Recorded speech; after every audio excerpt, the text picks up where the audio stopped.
How's it? Welcome along to Baz's Garage again on this fine sunny afternoon, and we're part 5, I think, of Billy Bob's backyard budget build in the Bay of Plenty. And yeah, so we had a little bit of progress since last time, so we had all the cool stuff arrive last time.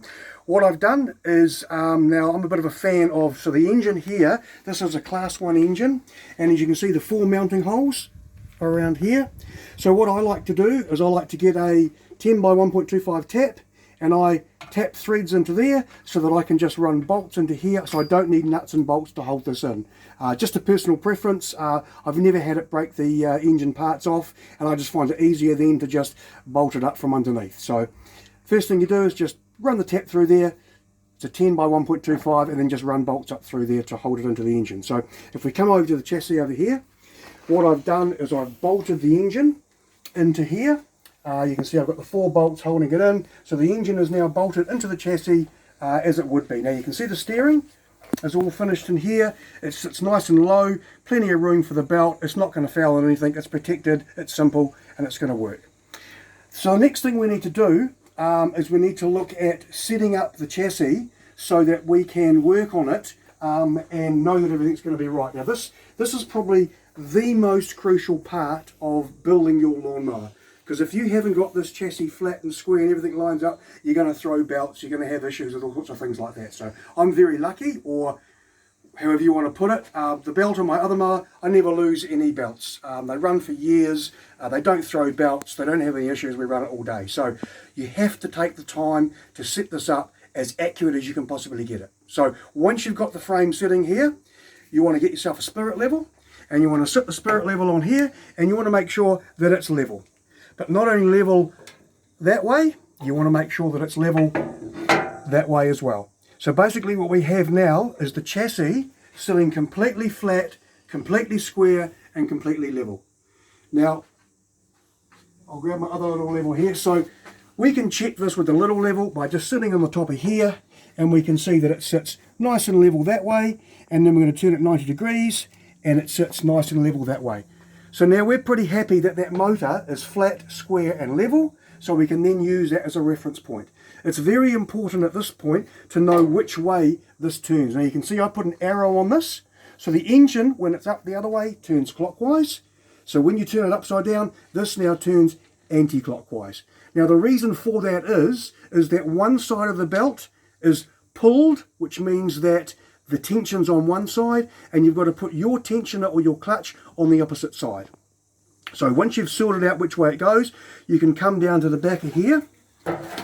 So what I've done here is the right angle box is actually down here underneath. I had to remake all the mounts that we had because it didn't fit and didn't work where I wanted it to go. So I've made up a new frame that sits here and bolted a plate to the bottom of that, which has the right angle drive attached to it.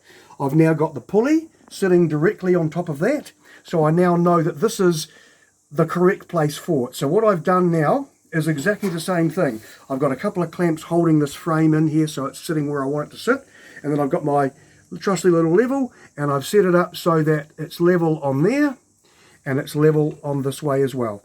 So I'm pretty happy that that is now sitting square and level. But there's one more thing you've got to know about. Get yourself either a steel rod or a piece of doweling or something like that, and then you place it into where the belt sits. So the belt sits there. Now obviously what I want to do is make sure that that also is sitting completely flat and level, which it is, which means that the height of this pulley is the same as the height of this pulley. It also means that it's sitting flat and square. So ideally there should be no problem with the belt staying on. There's other ways you can do that. I've seen people get laser levels and lay the laser level in here and then turn this around so that it lanes up onto the inside of there. I've found by just using a spirit level and a piece of steel that I can put the steel in here, so I know the belt's going to sit in there, and as long as that's sitting level, we know that everything's going to be tickety-boo as far as the way it's going to work. Once that's all set up and you've checked that it's level both ways, up and down, sideways, 90 degrees, then I can tack this little frame into place and we know that everything's going to sit well. The other thing you might have noticed is that I've written some bits and pieces onto the frame. When it's upside down, it's hard to know which is going to be on what and where's going to be. So as you can see, I've written the brake so I know the brake's going to be on this side. I've written gear, so I know that the gear's going to be on this side, and I know that this is the side that I've got to put my clutch assembly on. So the clutch assembly itself is, I've sort of been playing around with it. Now, I've made this quite long. So basically this is just a piece of 5mm, 50mm plate with the two bearings that you still bolted onto it. Now you see there's a flat one here and a ribbed, a V'd one here. So the flat one goes closest to the front. Now the idea is that with this sitting in here, I'll just grab a belt and I'll show you what it looks like a little bit. So basically the belt comes around here and then will come down and go through the back. So then this belt here sits on the back side of that and the front side of that. Once this pivots, it'll pivot like this. So as it pivots, it's going to tighten the belt, and it's got to be on this side, not this side, because this side here is the tension side, because we know that by the way the engine's going to turn.